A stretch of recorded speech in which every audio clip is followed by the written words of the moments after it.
시청자 여러분 안녕하십니까? BOE 모닝뉴스 시작합니다. 최근 한 달간 북중 국경 지역에서 트럭들의 통행이 눈에 띄게 증가하는 등 양국 간의 교역이 회복되고 있는 정황이 나타나고 있습니다. 북한이 지난달 중국으로 비제재 품목인 시계 수출을 크게 늘렸고 반대로 곡물 수입을 많이 했다는 무역 자료도 공개되었습니다. 함지아 기자입니다. 1일 단위 위성사진 서비스인 플래닛랩스가 지난 5월 25일 북한과 중국을 연결하는 조중 우이교의 중국 단둥 쪽 세관 일대를 촬영한 위성사진에는 트럭들로 보이는 움직임이 포착됐습니다. 이런 모습은 가장 최근 위성사진이 촬영된 22일까지 이어졌습니다.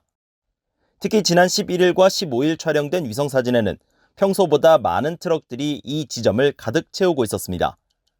북중 국경 계류 지점은 올해 초 북한이 신종 코로나 바이러스 예방을 위해 국경을 봉쇄한 뒤 대부분 텅 비어 있었다가 지난달 말부터 트럭 등이 들어찬 모습이 보이면서 북중 국경 봉쇄가 해제 혹은 일부 완화된 게 아니냐는 관측이 나오고 있습니다. 북한 전문 매체인 38로스가 23일 공개한 고화질 위성사진에 포착된 트럭은 모두 21대로 촬영 시점 전후 트럭들까지 합치면 훨씬 더 많은 수의 트럭이 통행했을 것으로 보입니다. 앞서 BOE는 중국 해관총서의 무역 자료를 분석해 지난 5월 북한과 중국의 무역 총액이 6,331만 달러로 4월 2,400만 달러보다 약 2.6배 증가했다고 보도한 바 있습니다.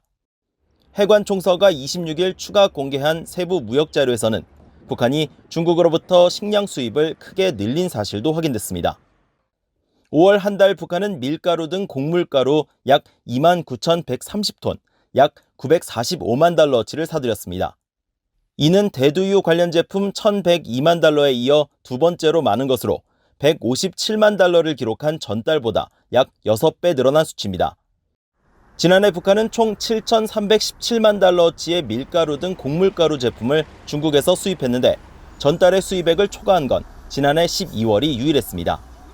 북한 경제 전문가인 윌리엄 브라운 미 조지타운대 교수는 북한 내 식량 부족 가능성에 주목했습니다. June, you would think it would be a good month for food because you see all the green stuff, everything's growing. But actually it's a bad month for food because it means it's the longest time from the last harvest. So people are generally running out of food. 북한은 또 지난 5월 설탕 관련 제품과 파뮤, 담배 관련 제품 등의 순으로 소비재 품목 물품들을 많이 수입했습니다. 브라운 교수 등 전문가들은 신종 코로나 바이러스 사태 이후 북한이 소비재 품목의 수입을 크게 줄였다고 지적한 바 있지만 관련 품목의 증가세가 뚜렷하게 나타난 겁니다. 반대로 북한의 대중 수출에선 최근 몇 개월간 거래가 거의 없었던 손목시계의 수출이 두드러졌습니다. 지난 5월 가장 많이 수출한 손목시계 품목은 297만 달러 규모로 전체 대중 수출액 474만 달러의 약 63%를 차지했습니다. 두 번째로 많이 수출한 건 138만 달러어치의 전력이었는데 북중 합작 운영 수력발전소에서 생산된 전기를 두 나라가 주고받을 때 수출과 수입으로 기록하는 것으로 전문가들은 추정했습니다. 북한은 국제사회 제재로 주력 수출품인 석탄 등 광물과 수산물, 섬유 제품의 판로가 막힌 이후 비제재 품목인 손목시계 부품을 중국에서 수입해 완제품으로 재수출하는 양상을 보여왔습니다. BOE 뉴스 함지아입니다. 야생동물 불법 거래는 매년 수십억 달러의 불법 수익금을 창출하는 초국가적인 주요 조직 범죄로 이에 대한 국제사회의 대응이 미흡하다는 국제기구 보고서가 나왔습니다.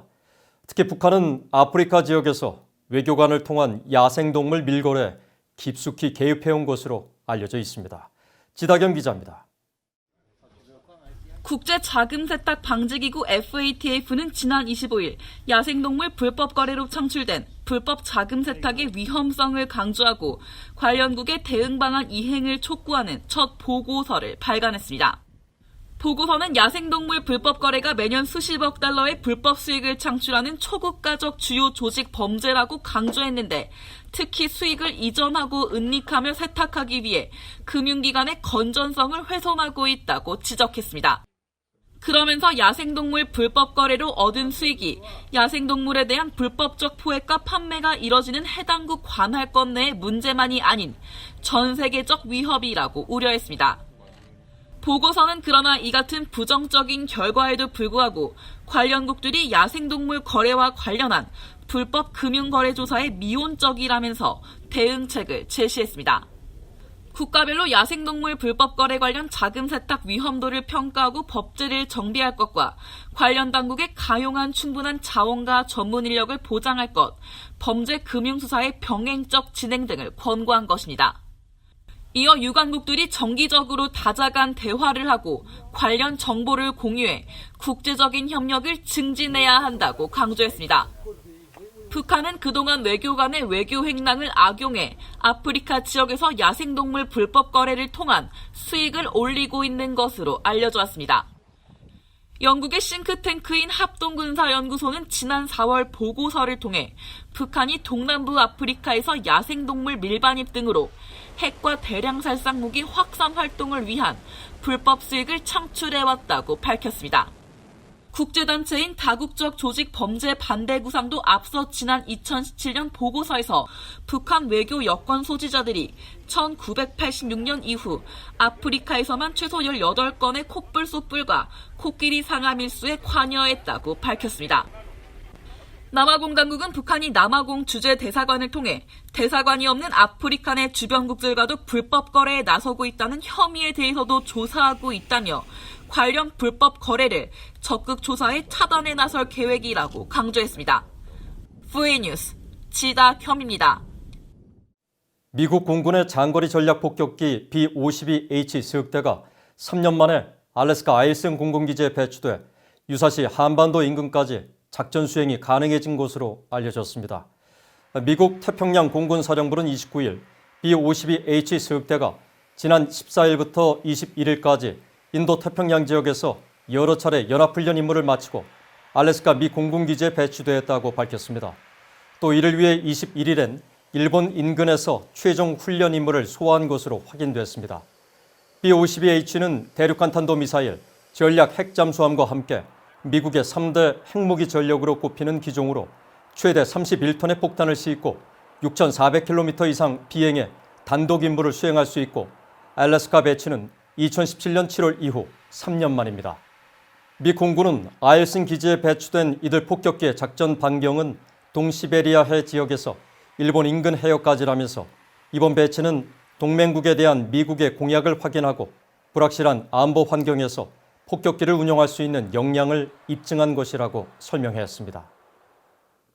북한의 최근 잇따른 대남 군사도발 위협 등 남북관계 경색의 영향으로 북한 김정은 정권에 대한 한국 국민들의 신뢰도가 크게 떨어진 것으로 나타났습니다.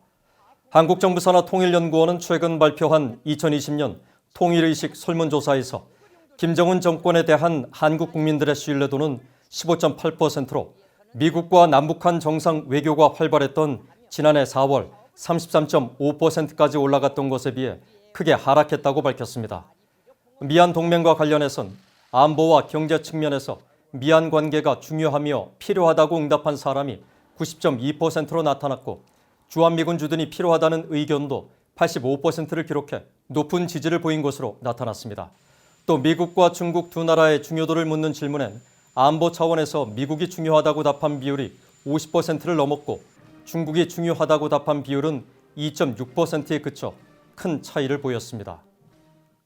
한국전쟁에 참전했다가 실종됐던 미군 전사자 유해 6구가 한국에서 발굴돼 하와이로 이송됐습니다. 유엔군 사령부는 27일 보도자료를 통해 유엔사와 미국, 한국의 고위 인사들이 오산 공군기지에서 유엔군 전사자 6명의 유해를 고국으로 봉환하기 위한 행사를 열었고 이 유해는 미군 공군기에 실려 하와이로 이송됐다고 밝혔습니다. 수전 마길 유엔사 대변인은 6구의 유해는 발굴 장소와 해당 지역 전투의 성격, 유품 등을 감안해 미군일 것으로 판단했다고 밝혔다고 미국 군사 전문 매체 성조지가 보도했습니다. 이 유해들은 하와이에 있는 미국 국방부 전쟁프로 실종자 확인국 산하 법의학 연구소에서 신원 확인 절차를 거쳐 고향의 가족의 품으로 돌아갈 예정입니다. 이상으로 BOE 모닝뉴스를 마칩니다. 시청해주신 여러분 고맙습니다.